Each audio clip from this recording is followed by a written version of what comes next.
Hi everyone. Today we're going to talk about negative income tax and wage rate subsidies.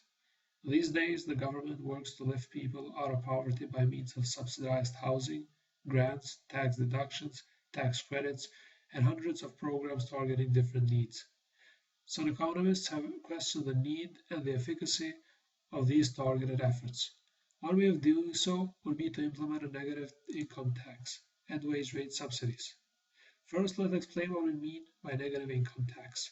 In economics, a negative income tax is a progressive income tax system where people earning below a certain amount receive supplemental pay from government institutions or paying taxes to the government. At this graph, we see the relationship of earned income in the x-axis and disposable income on the y-axis. Up to point IE, a person would receive transfers from the government through the negative income tax program. After that point, that person would pay taxes as regularly as anyone else.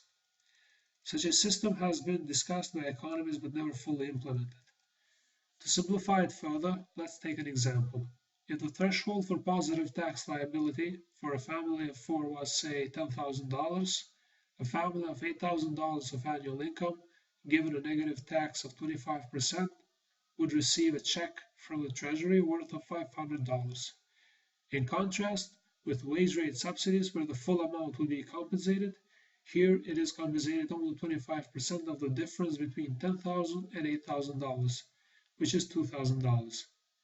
A family with zero income would receive $2,500, which in other words tells us the minimum income guarantee, which consequently represents a floor on family income. From this we can conclude the idea behind negative income tax is to give poor people money. When a person with no or low income files a federal income tax return, he or she will then be eligible for a lump sum payment.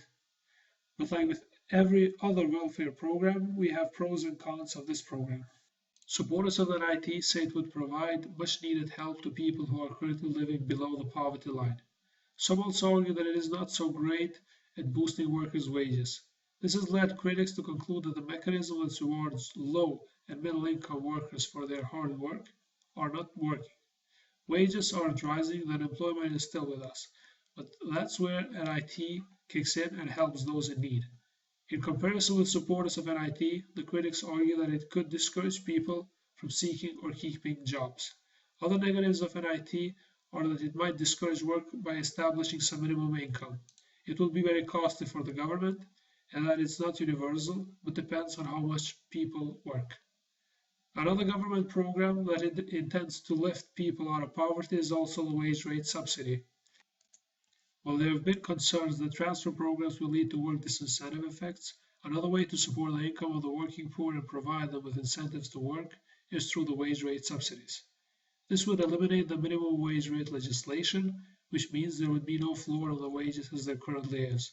Hence, workers would be incentivized to search jobs at market-determined wage rates. Then the government would step in and give them provide the difference with subsidies to raise their income to some minimum level.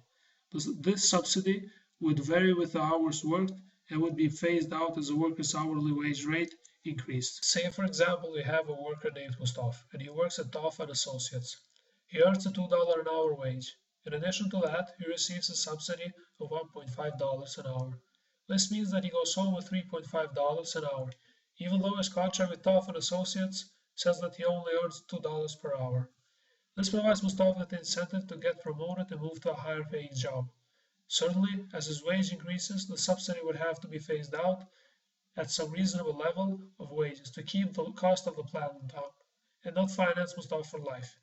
Say, for instance, if Mustafa's wage now becomes $4 per hour, then he would receive only 50 cents per hour in subsidies and will walk home with $4.5 an hour.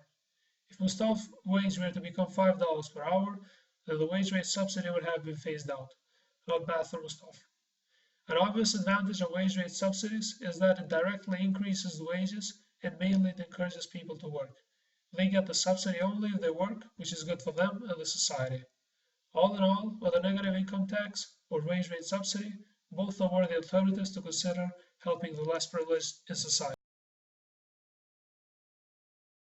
Created using Powtoon.